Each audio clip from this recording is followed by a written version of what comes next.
আকাশবাণী কলকাতা। স্থানীয় সংবাদ পড়ছি প্রিয়া বিশ্বকর্মা। প্রথমে বিশেষ বিশেষ খবর।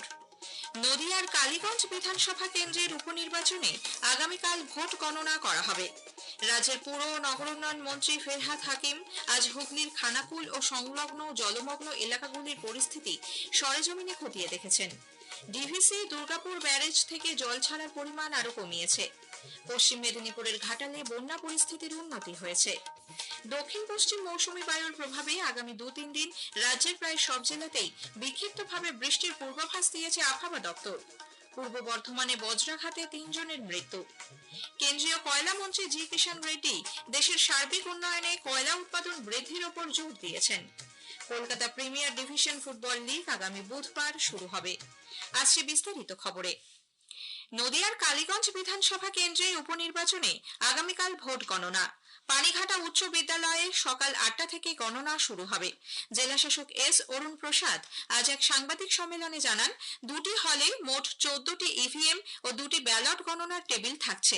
23 রাউন্ড ইভিএম ও 2 রাউন্ড ব্যালট গণনা হবে। গণনা কেন্দ্রে কঠোর নিরাপত্তার বন্দোবস্ত করা হয়েছে। উল্লেখ্য, গত 19 তারিখ ওই কেন্দ্রে ভোট নেওয়া হয়। চাকরি ফেরানোর দাবিতে মুখ্যমন্ত্রী মমতা ব্যানার্জির সঙ্গে দেখা করতে চেয়ে তাকে চিঠি পাঠিয়েছেন যোগ্য চাকরিহারা শিক্ষকরা। তারা 6 দফা দাবি জানিয়েছেন এই চিঠিতে। যোগ্য শিক্ষক শিক্ষিকা অধিকার মঞ্চের মূল দাবি, সুপ্রিম কোর্টে রিভিউ পিটিশনের ফলাফল কি হয় তা না দেখে নতুন পরীক্ষার আবেদন জমা নেওয়া চলবে না। রিভিউ পিটিশনের ক্ষেত্রে সরকারকে সক্রিয়তা দেখাতে হবে। রাজ্যের পুর ও নগরোন্নয়ন মন্ত্রী ফেরহাদ হাকিম আজ হুগলির খানাকুল ও বালিপুরে জলমগ্ন এলাকাগুলির পরিস্থিতি সরেজমিনে খতিয়ে দেখেন। ডিভিসির জলাধারগুলি থেকে জল ছাড়ার ফলেই ওই এলাকাগুলি জলমগ্ন হয়েছে বলে মন্ত্রী অভিযোগ করেন। সঙ্গে ছিলেন স্থানীয় সাংসদ মিতালি বাগ, বিধায়ক অসীমা পাত্র সহ অন্যরা। ওইসব জলমগ্ন এলাকার বাসিন্দাদের সঙ্গে কথা বলেন ফেরহাদ হাকিম। রাজ্যের তরফে তাদের পাশে থাকার আশ্বাস দিয়েছেন তিনি। এদিকে দুর্গাপুর ব্যারেজ থেকে জল ছাড়ার পরিমাণ কমানো হয়েছে বলে ডিভিসি সূত্রে জানানো হয়েছে। এখন 50,000 কিউসেক হারে জল ছাড়া হচ্ছে। বন্যার জলে প্লাবিত পশ্চিম মেদিনীপুরের ঘাটালে পরিস্থিতির কিছুটা উন্নতি হয়েছে। তবে বিদ্যুৎ সংযোগ বিচ্ছিন্ন থাকায় চরম দুর্ভোগে স্থানীয়রা। আমাদের জেলা সংবাদদাতা জানাচ্ছেন, একাধিক জায়গায় এই মুহূর্তে হাঁটু সমান জল জমে রয়েছে। পশ্চিম মেদিনীপুরের ঘাটালের বন্যা পরিস্থিতি আজ স্থিতিশীল। নতুন করে জলস্তর বৃদ্ধির খবর নেই। তবে বিদ্যুৎ বিচ্ছিন্ন থাকার জন্য বন্যা দুর্গতদের দুর্ভোগ বেড়েছে। জলমগ্ন এলাকায় পানীয় জলের সংকট বড় সমস্যা সৃষ্টি করেছে। তবে জেলা প্রশাসনের উদ্যোগে প্লাবিত এলাকায় পানীয় জলের প্যাকেট, শুকনো খাবার পাঠানো হচ্ছে। খোলা হয়েছে দুর্গতদের জন্য ত্রাণ শিবির। জলমগ্ন শহরে চলাচলের একমাত্র মাধ্যম নৌকো। তবে সরকারি নৌকো প্রয়োজনের তুলনায় কম হওয়ায় জলমগ্ন এলাকার মানুষের মধ্যে ক্ষোভ সৃষ্টি হয়েছে। সব্যসাচী লাহা, আকাশবাণী সংবাদ, ঘাটাল, পশ্চিম মেদিনীপুর। দক্ষিণ পশ্চিম মৌসুমী বায়ুর প্রভাবে আগামী 2-3 দিন রাজ্যের প্রায় সব জেলাতেই বিক্ষিপ্তভাবে বৃষ্টির পূর্বাভাস দিয়েছে আবহাওয়া দপ্তর। পূর্ব বর্ধমান, নদিয়া এবং হুগলি জেলায় কোথাও কোথাও আজ ভারী বৃষ্টি হতে পারে বলে আবহাওয়া দপ্তরের পূর্বাঞ্চলীয় প্রধান ডক্টর সোমনাথ দত্ত জানিয়েছেন। উত্তরবঙ্গের জলপাইগুড়ি, আলিপুরদুয়ার জেলায় ভারী থেকে অতি ভারী বৃষ্টির সম্ভাবনা। আগামী 25 তারিখ গাঙ্গেয় পশ্চিমবঙ্গে একটি ঘূর্ণাবর্ত তৈরি হতে পারে বলেও তিনি জানান। পশ্চিমবঙ্গের সব জেলাতেই আজকে ফেয়ারলি ওয়াইড স্প্রেড রেনফল দেওয়ার ফোরকাস্ট আছে। 23 থেকে শুরু করে 27 তারিখ পর্যন্ত প্রতিদিন প্রত্যেক জেলাতে ওয়াইড স্প্রেড রেনফল হওয়ার সম্ভাবনা আছে। 23 তারিখে দার্জিলিং, কালিম্পং, জলপাইগুড়ি, কোচবিহার, একদিকে মুর্শিদাবাদ, এই 4 জেলাতে ভারী বর্ষণ, আর আলিপুরদুয়ারে ভারী থেকে অতি ভারী বর্ষণের সম্ভাবনা আছে। পূর্ব বর্ধমানের মন্তেশ্বর এবং নাদনঘাট এলাকায় আজ সকালে পৃথক ঘটনায় বাজ পড়ে 3 জনের মৃত্যু হয়েছে। মৃতরা হলেন মঙ্গলদীপ সাঁতরা, হরগোবিন্দ বিশ্বাস এবং হারু দাস। এরা সকলেই আজ সকালে চাষের কাজ করার সময় বজ্রাহত হন।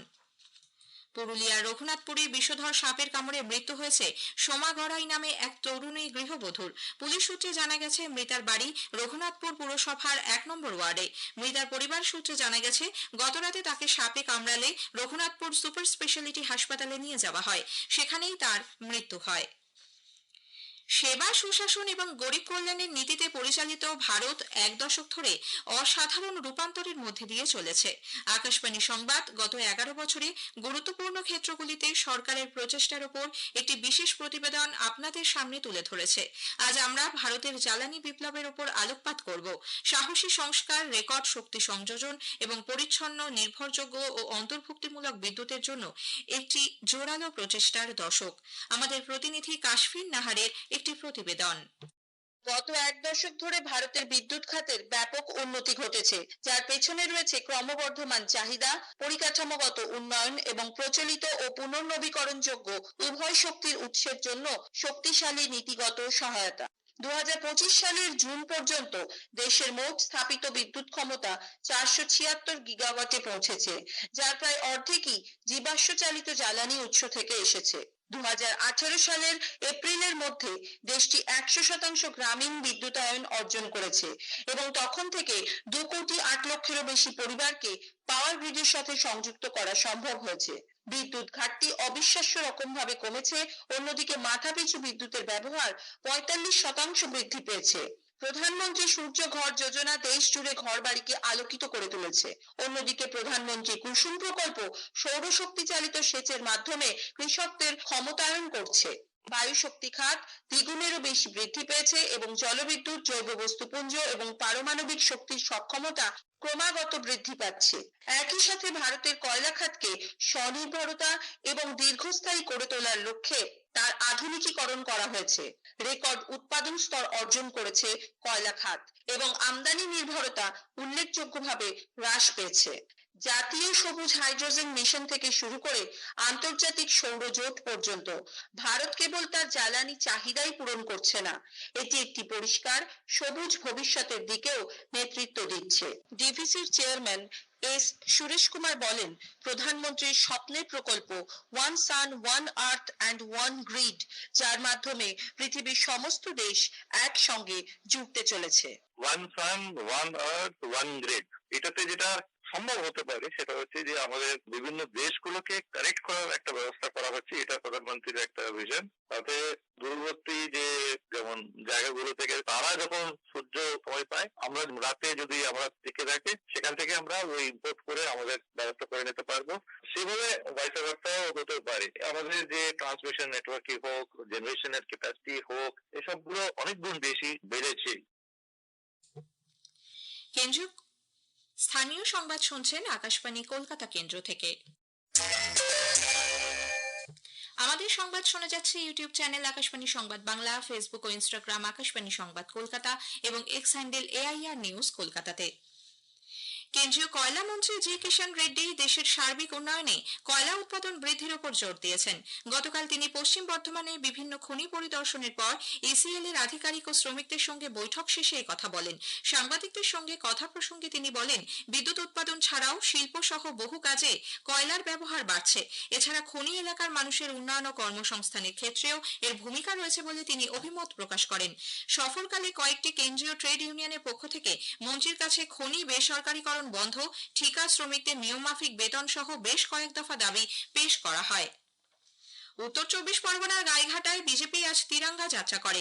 শিমুলপুর ষষ্ঠীতলা থেকে মিছিল শুরু হয়ে ঠাকুরনগর বয়েজ স্কুল পর্যন্ত যায়। উপস্থিত ছিলেন বিরোধী দলনেতা শুভেন্দু অধিকারী।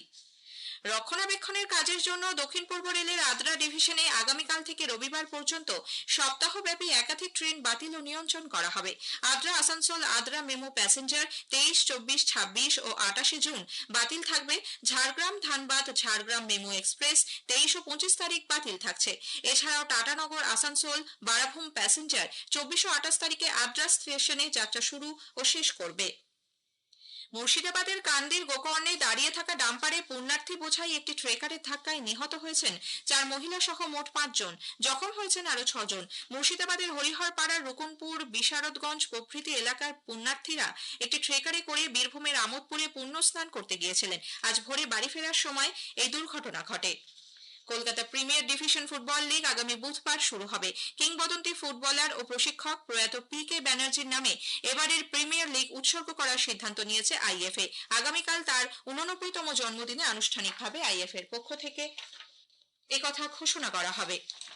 শেষ করার আগে স্থানীয় সংবাদের বিশেষ কিছু অংশ আরো একবার। নদিয়ার কালীগঞ্জ বিধানসভা কেন্দ্রের উপনির্বাচনে আগামীকাল ভোট গণনা। রাজ্যের পুর ও নগর উন্নয়ন মন্ত্রী ফিরহাদ হাকিম আজ হুগলির খানাকুল ও সংলগ্ন জলমগ্ন এলাকার পরিস্থিতি সরেজমিনে খতিয়ে দেখেছেন। স্থানীয় সংবাদ শেষ হলো।